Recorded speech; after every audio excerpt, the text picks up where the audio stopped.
Carol Vorderman, and the last time we met I introduced you to the beautiful and, as we now know, highly successful Vauxhall Calibra. Now this time I'm going to talk about another brand new Vauxhall model, the 1992 Astra. Today we're going to overview the whole range, see how the new car stacks up against some of its most prominent competition, and finally look in detail at the Astra flagship, the GSI 16-valve. Astra, as we're going to see in a minute, is a very comprehensive range indeed. And this means that in one video we can't hope to present you with all the information that's available about it. Therefore, to be completely up to date with the new model, you must use this programme in conjunction with the Astra information pack. I'll be referring to it throughout the programme, but read it thoroughly anyway. Now, the lower-medium sector in which Astra competes is very important to the motor industry because its potential is enormous. Nearly 30% of total sales in Western Europe in 1990. Consequently, the new Astra has a very large number of potential competitors. Almost every manufacturer has one star player in this league. Now, for the same reasons that we can't present the entire information available about the Astra today, neither can we compare the new model to all of its competition. So we've chosen three significant opponents. The Escort 1.4i LX, because it's still the market leader in volume. The ROVR 214SI, because recent sales figures show that it's becoming very popular. And the Renault 19 1.4 GTS, because its competitive pricing is making it very attractive to the UK and European markets. We're going to limit our comparisons mainly to the 1.4 models because these are the volume sellers, and there will be a few surprises along the way. OK, to work. New, stunning, a driver's car and a car for the 90s. Well, you could say that about both the new Calibra and the new Astra, but there the similarity ends. Calibra is relatively uncomplicated, effectively a four-seater model with 3 engine variants. Astra is a very different story indeed. The new car comes in 5 body styles, replicating existing Astra, but with some very important changes. 8 3-door hatches, 16 5-door hatches, 16 4-door saloons starting to become available next year, 12 5-door estates, but no 3-door estates anymore, and 5 3-door delivery vans. It's a very comprehensive range and it's larger than before, even without the 3-door estates. Compared to most of the other manufacturers, it's massive. ROVR, for example, have only 22 models in this sector, and Peugeot 17. Perhaps it's just easier to say that new Astra comes in over 50 variants, and every one is produced to the highest engineering and specification standards, giving more than expected at every level and taking the Astra far above what you would expect for its class. There are 7 engines in the Astra lineup, 4 of which are either brand new or new to the line. If you buy a new Astra, you're almost certainly going to have to use the green pump, because in keeping with Vauxhall's environmental consciousness, all petrol models now have catalytic converters, as does the 1.7 turbo diesel. But first, the petrol engines. The 1.4 fuel-injected unit is now available in the 60 PS or the new 82 PS variant, which gives buyers the chance of a considerable power increase for a small extra cost. It will be offered on the LS, GLS, CD and SI. To differentiate between these 2 engines, only models powered by the larger 82 PS engine will display the badge. The 1.6i 100 PS engine, designed for excellent fuel consumption and superior low-end torque, will come in towards the start of next year, and it will be offered on the SI, GLS and CD. The 2-litre fuel-injected 115 PS, as used in the 8-valve Calibra, is new to the range and now powers CDs and SRIs. And the massive 150 PS 16-valve 2-litre engine crosses over from the 16-valve GTE to the 16-valve GSI. Finally, there are two diesel engines. The 1.7 57 PS diesel, available on Merits and LSs, and the brand new and very powerful 1.7 82 PS turbo diesel, offered on LSs and GLSs, including the saloon.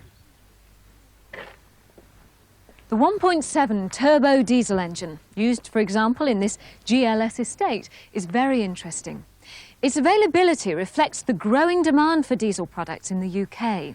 Over the last 5 years, their market share has more than doubled. The Astra turbo diesel provides all the environmental and economic benefits of a diesel, as well as the environmental advantages of a cat. Apart from the Golf Umfeld diesel, it's the only example in this class to do so. Clever engine, beautiful car. And what else? Well, across the range there is a choice of 7 trim levels, and the badging is almost completely different. Well, I don't know about you, but I'm feeling distinctly giddy, so let's look at the range in manageable chunks, starting with the badging. Merit and CD designations carry over, but LS replaces L and LX. GLS replaces GL, SI replaces SX, SRI replaces SXI, and GSI 16 valve replaces GTE 16 valve. With the exception of the GSI 16 valve, model identification badges are now only displayed on the body sides. It's quite easy to group the cars in relation to the markets for which they're intended. Merit and LS for the customer who wants an extremely well-spec'd car at a very reasonable price. GLS and CD for the more luxurious tastes, and a range of sporty variants, the SI, SRI and GSI for drivers who want an exciting as well as a highly spec'd car. And of course there are the diesels and turbo diesel variants, now available right up to GLS. These are not only becoming more popular, but are rapidly losing their once unglamorous image. And on the subject of badging, there is another important change. The name Belmont will go, and the saloon will now just be badged Astra. In fact, in every way now, the name Astra reigns supreme, because Opel is dropping the cadet badging, and the range will be known as Astra across Europe. Nice one, UK, and nice one, Vauxhall. Make no mistake, the success of this car is crucial to Vauxhall and GM as a whole. Its launch is seen as being the most important ever undertaken in Europe, even more so than the Cavalier. This is partly because of the sheer size of the lower medium sector in which it competes. And it's partly because, due to environmental as well as economic influences, car preferences are moving towards smaller units. Many people who before would have only considered a Cavalier class purchase may now be downsizing their choice. You must identify and satisfy these buyers, but it's not easy. The problem, of course, and it's one that the designers of new Astra are very aware of, is that these buyers' expectations will be determined by the larger cars they're used to. So they expect more. And that's what they have been given in the new Astra. More than expected. You have to get into a new Astra to know why it's going to be such a success. It carries on the tradition of the Senator, Carlton and Cavalier. When you drive an Astra, you get the feeling that you're in a car that's one class higher.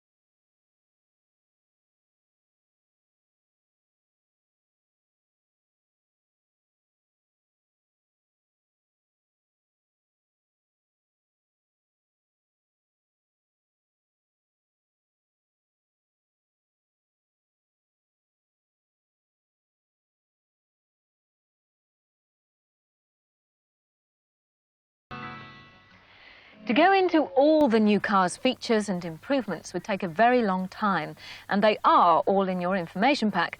So instead, let's look today at what makes new Astra a uniquely good buy throughout the range. Starting with the interior of the car. Every model has a new, high-quality stereo radio cassette player with 6 speakers and a brand new remote multifunction information display. The MFD, as the multifunction display is known, is standard throughout the range. It's associated with the audio system, but is located high on the fascia and is completely separate from the radio. Adjustable for night driving, but legible even in direct sunlight, the MFD is close to the driver's eye line for safety. On every model, it displays the time, digitally, radio information and the date. On the GSI 16 valve, it displays far more, but we'll come to that later. Your information pack will have full details about MFD and how it operates. New Astra audio is entirely new, with high-quality, security-coded radios now standard throughout the range. Every model, except Merit, features the Radio Data System, or RDS. This ensures the best possible reception by tuning to the strongest signal rather than the strongest frequency. And if you select the RDS travel service, regardless of whether you're listening to the radio or the cassette, or even have the volume turned right down, RDS will interrupt with the latest travel news. Just imagine, traffic updates at the touch of a button. Affordable technology again, top specification benefits throughout almost the entire range. So, how does Astra's new audio system stand up to the competition? Well, judge for yourselves. And remember, we're comparing the 1.4 LS to its nearest competitors, the volume models. For a start, while the Ford, Rover and Renault all have stereo radio cassettes, the new Astra has 6 speakers. The Escort, Rover and Renault at this level only have 4. The Renault radio is not even security coded. The Astra is the only model to have the 2-piece audio security system, auto-reverse as standard on the cassette, and the only one to offer the multifunction display. And these features are all the more remarkable when you remember that this is the volume model, not a more expensive one.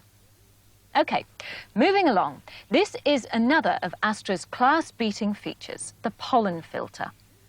The Astra's entire interior climate has been upgraded and is now based on the Cavalier heating and ventilation system, but with 2 important environmental features added: the cabin pollen filter and the new air recirculation system.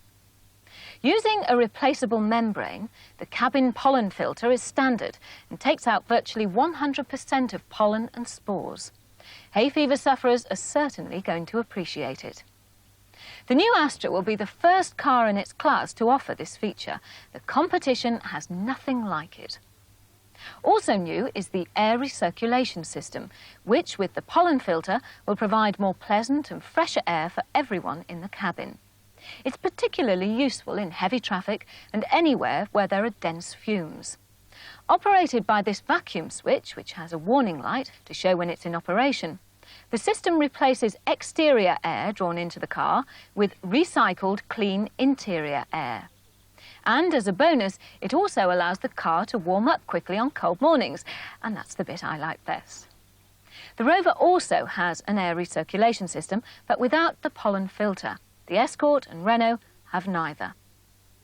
There are a couple of other features in this cabin which are quite new, not just to the class, but to Vauxhall and many other manufacturers as well. They concern safety, and they're about to set new standards for this sector. Safety as a whole has been a major preoccupation with new Astra's designers.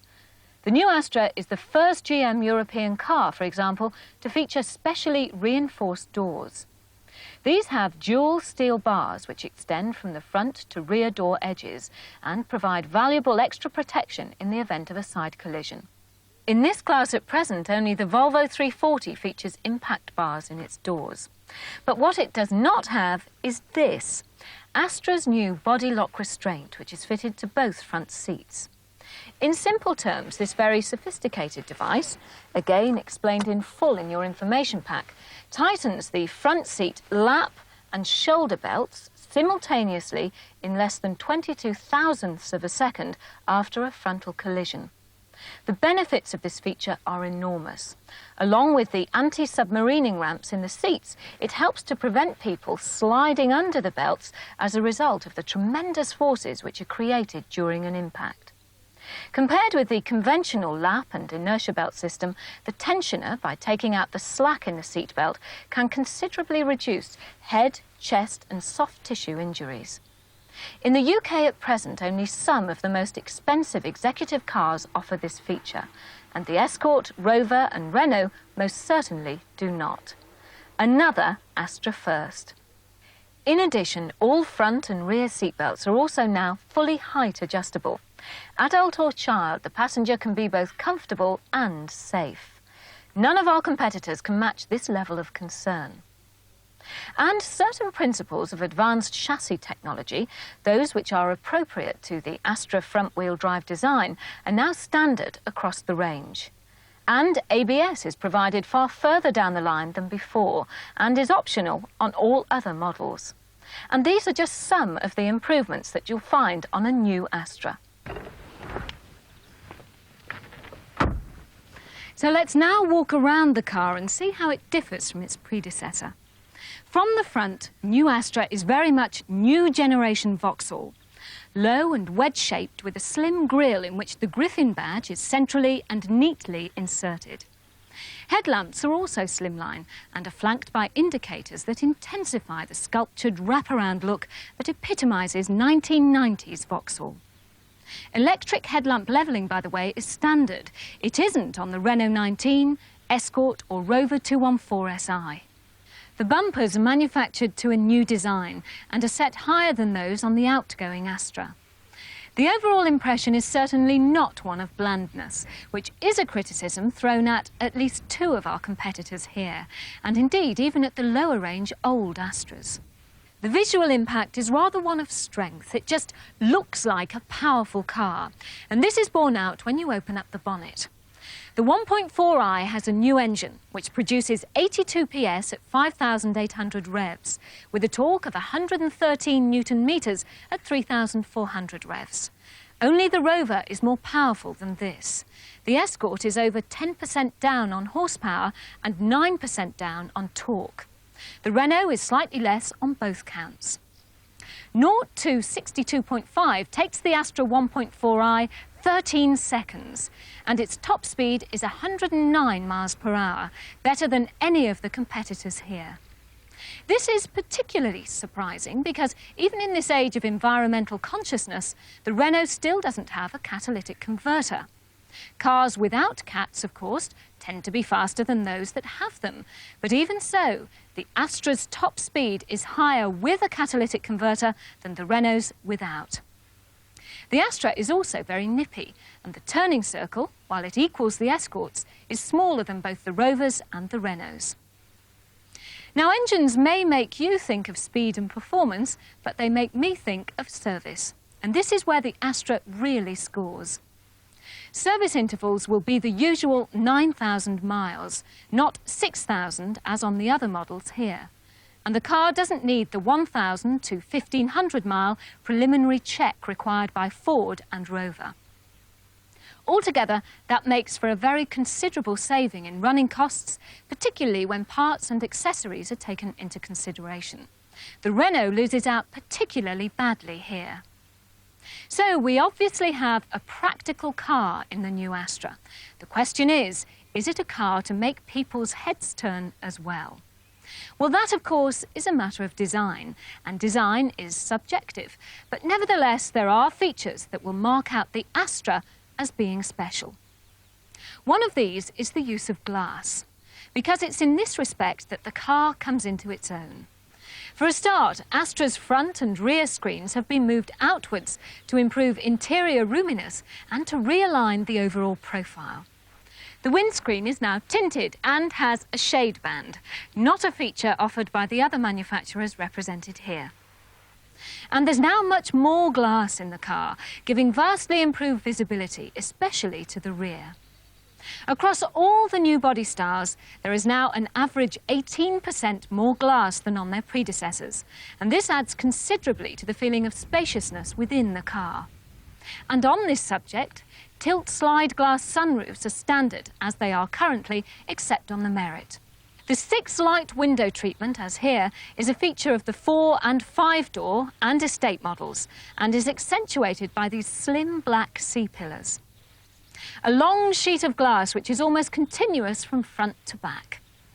As Autocar and Motor wrote in an early pre-launch article, it's undoubtedly an attractive car. The extra glass adds a lightness of line to the already pretty Astra profile.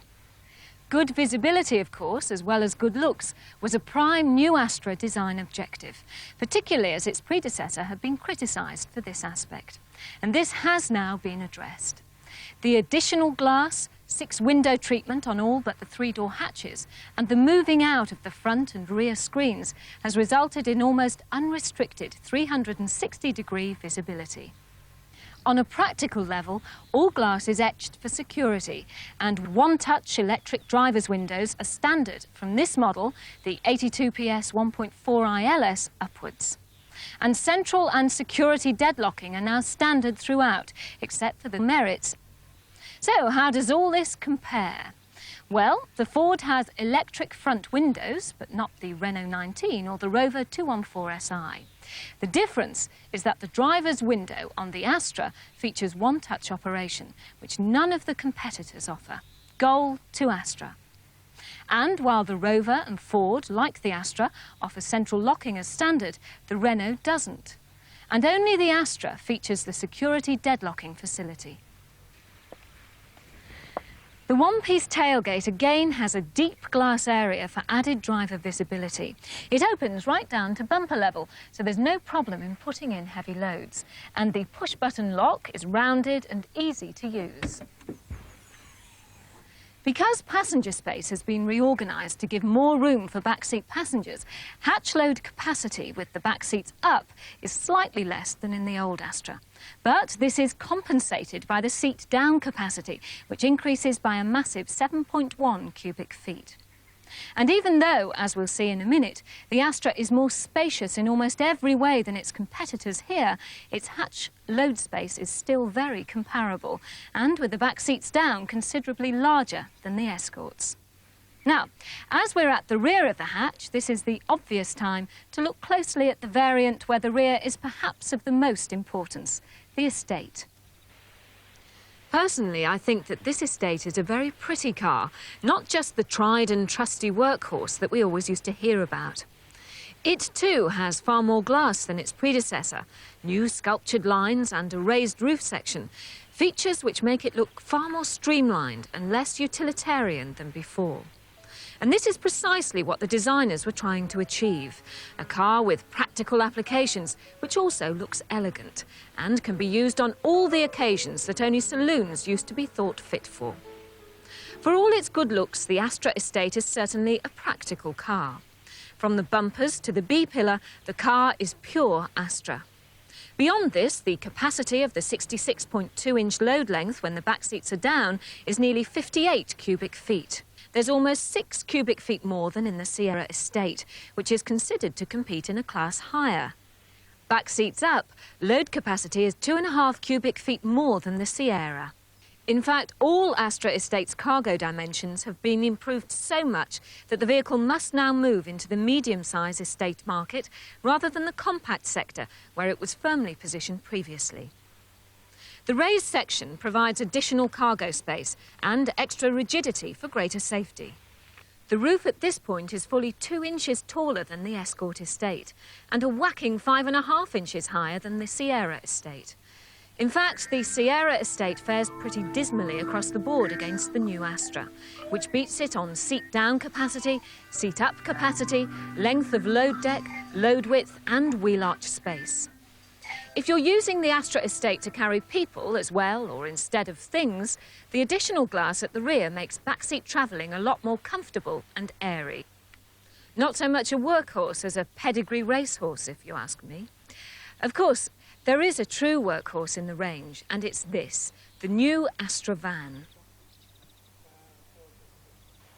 Inside the Astra, no matter which model you're looking at, you can soon see why the line will lay strong claims to being best in class. It's the space inside the car, however, that will probably be the first thing to strike you. Externally, the car's dimensions are much the same, but interior space has been redistributed to provide considerably more room to move and spread.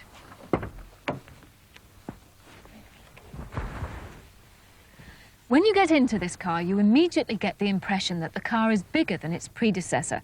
And this is confirmed in reality because of some very practical improvements, like repositioning the front and rear screens. Moving the steering wheel forward and the rear seat fractionally back has made a considerable difference. The front headroom and shoulder room now show an improvement over not only the previous Astra, but over the Renault, ROVR and Escort as well. There's also a lot more space in the back, and knee, leg and headroom in the rear are now the best in class. Both the rear and the front seats have been raised significantly, and this gives passengers, as well as the driver, a much more commanding view of the road. And again, this adds to that feeling of spaciousness. Hip room, couple distance, leg room and overall interior width have all been bettered, as has sound insulation and the quality of trim. Carpeting has been upgraded and upholstery has been improved across the range.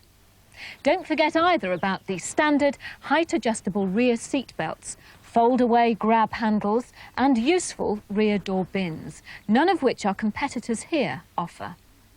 And there's now a consistent approach to the interior, no matter what the trim level. All Astras now have recognisable family identity, both inside and out. Good driving is safe driving, and safe driving is efficient.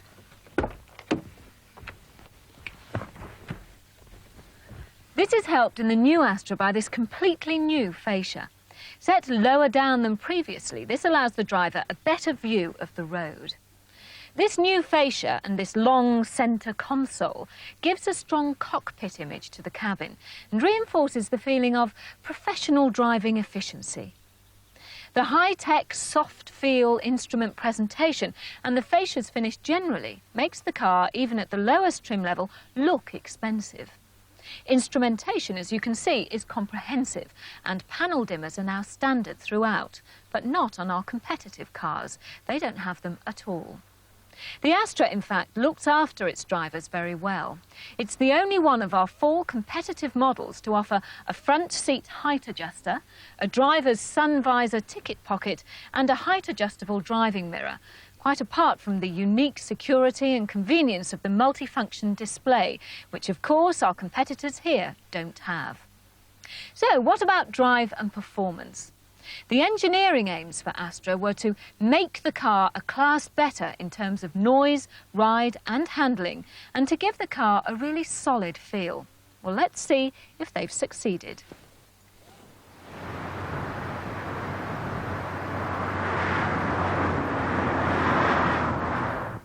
One of the first things that strikes you when you're driving is the quiet.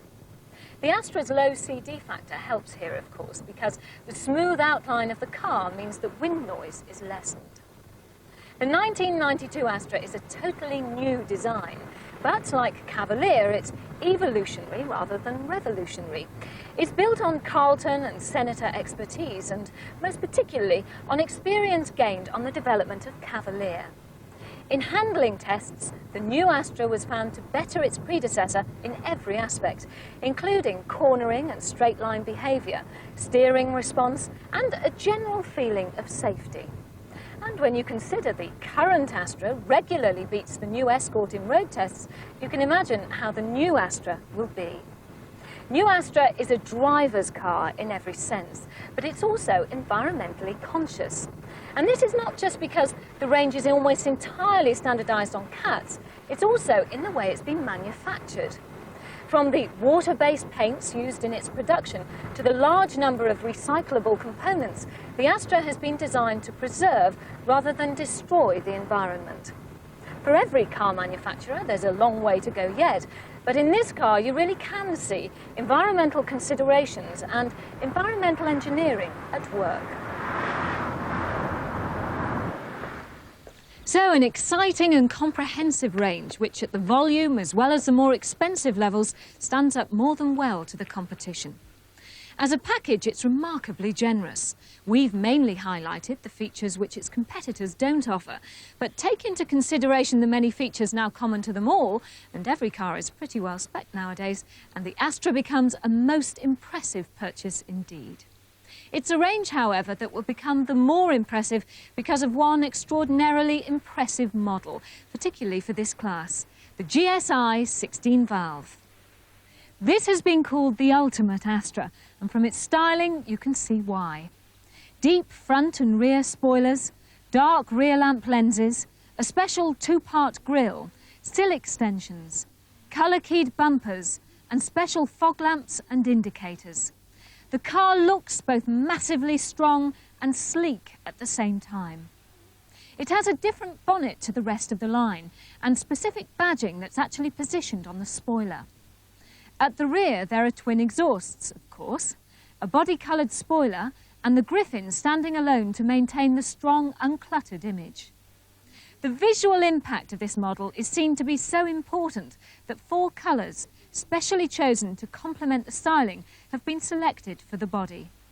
Flame red, as here, glacier white, diamond black two-coat metallic, and spectral blue two-coat pearlescent. But it's under the paint and inside the car that the GSI is really outstanding. The powertrain, for example, is recognised as being remarkable. What Car, January 91, said of this engine, "In the 2-litre class, there is nothing to touch it. This is one of the great mass-produced engines of the decade. Where the car's real appeal lies is in its uninhibited, uncensored performance. Obviously, its spec is superb, top of the line in anyone's book. Whatever the other models in the line have, the GSI has, and more. The Driver Information Centre, for example, in addition to displaying the time, radio channel and travel news, also has the following trip computer functions: instantaneous fuel consumption, average fuel consumption, average speed, range based on remaining fuel, a stopwatch and an outside air temperature readout. ABS is, of course, standard, as is a feature specific only to the GSI 16-valve, electronic traction control. This is another example of Vauxhall's affordable technology and comes into effect when road conditions or driving behaviour could cause wheel spin. ETC can only operate in conjunction with ABS, and it minimises wheel spin by reducing active power. It works in the following way. The 4-wheel ABS sensors continuously feed information into the ABS module. When a difference in revs between the front and rear wheels is sensed, within 1,000th of a second, the ETC control unit operates a second throttle, which reduces torque to optimum power levels, even if the accelerator is fully engaged. When this happens, a light comes up on the fascia, giving reassurance to the driver and a warning of potentially dangerous conditions. Apart from its unique features, the GSI has everything else you would expect from a flagship of the line, including a security alarm, fully electric windows, tinted glass, high-pressure headlamp washers, a leather steering wheel and gear knob, and alloy wheels. Once, the cult car of this class was the Golf GTI. This was the car to be seen in. But it soon lost that position when the Astra 16-valve GTE was launched. The new Golf GTI aims to be back there again. But this superb, top-of-the-range Astra GSI 16-valve should maintain and increase its predecessor's dominance in this sector. Altogether, a stunning car to crown a stunning lineup. If there was one word to sum up the extraordinary package that makes up the new Astras, it would be quality. There has been a real effort to design quality into this new model. Quality performance, quality styling, and quality specification. And as a package, it's remarkable. Space, styling, safety, comfort, efficiency, all have been improved. At every turn, the customer is getting more than expected and affordable technology, because more than expected and affordable technology are both leading beliefs of Vauxhall's design philosophy. Vauxhall Motors' corporate aim is leadership in the 90s. This is what new Astra is all about. But I can't make you believe that. You'll have to make up your own mind. And there's only one way to do that. Get into one and drive it yourself. After all, that's what the customers do, isn't it? I hope you enjoyed the new Astra, and thank you for watching, and I wish you farewell. Goodbye.